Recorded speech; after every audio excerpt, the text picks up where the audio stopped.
Hello everyone. So the first topic in module 2 is about multi-threading programs. So motivation for multi-threading is like almost all the modern computer we use multi-threaded, where a single application can be run with multiple threads, like which makes the program very easily implemented and for faster and multiple applications, like parallel running of applications possible. So threads run within the application. If you have one application, we can create multiple threads for multiple tasks, and each and every thread can take care of specific task parallelly run under one application. So tasks which can be done with multi-threads are like update the display, fetch data, spell checking, answer a network question, like network request, and all those. If we are using a Word program, a Word document, like we can do all these type of executions using multiple threads. Like one thread is used for checking of the spelling, one is used for getting the data from the keyboard, one thread is responsible for updating it on the display, one thread is responsible for maintenance of file, and so on. So multiple threads can run under one, like multiple thread executions can run under one application parallelly. So it makes all the works to run at same time. It makes like one application is like one processing is running to maintain all the works. So, and one more advantage of multi-threading is like creation of one process is heavy. Like if you create multiple process for each and every task in an application, it makes execution heavy. So if you create a thread, it is like very light-weighted execution for CPU as well and operating system as well. So this is how one architecture of client server, where server serves with multiple threads. Whenever a request comes from a client to the server, what happens? Servers creates a thread for each request. So instead of one server serving hundreds of clients one after the other, take one server with multiple threads, like one server which is serving 100 clients. So create 100 threads. One thread is responsible for serving one client, which makes server execution very fast, and like serving the client is also easier with respect to server. Instead of one server client serving all the clients, like it takes if one server starts serving all the clients, it is very time consuming. If it is multi-thread serving clients, then like each thread serving one client, so it can execute parallelly under one execution, and it can serve many clients at a time. So after the client's request is served, resume listing for additional client requests. Like server will come back, it will be ready for request from the another thread. Once a thread is created, server will be ready for next client request. When thread is finished serving the client request, it will be aborted. Next one is benefits of multiple threading. So in using multi-threads, responsiveness of the process execution will be more. It may allow continued execution if part of a process is bought, especially important for user interfaces.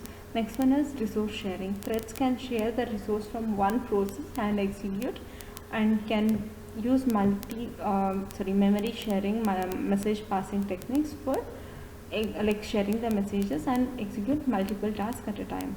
Economy, like creation of process is a heavy task than creating a threads, and switching to in between thread is also worth of economy.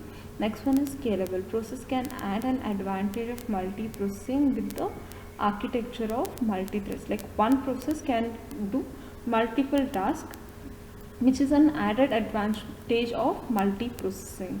So instead of creating 10 multiple processes under one process, if you create 10 threads, so in that way you can execute 10 into 10, like 100 process or 100 tasks at a time.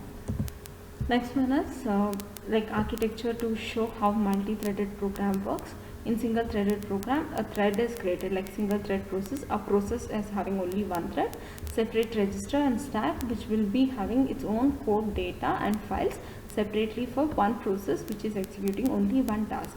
In multi-threaded process, for one process you have multiple tasks assigned for multiple threads. Each thread will have stack and register of its own. Code, data and files are shared between all the threads. So this is how it makes easier for execution of multiple threaded process under one set of information like code, data and files. Next one is user thread and kernel threads. So user threads are used to serve user application, and kernel threads are used for supporting the kernel mechanism. So primary user thread libraries are POSIX pthread, Windows threads and Java threads. Kernel threads supports kernel model for execution.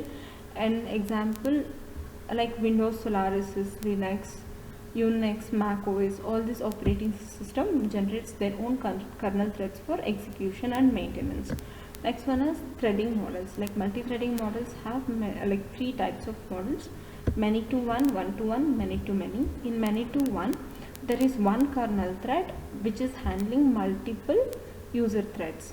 So this is used in Solaris green threads and GNU portable threads method. Next one is one to one. So kernel threads is divided into multiple threads, and one kernel is responsible of handling one user thread. Like one kernel thread is responsible for handling one user thread. So number of user threads is equal to number of kernel threads.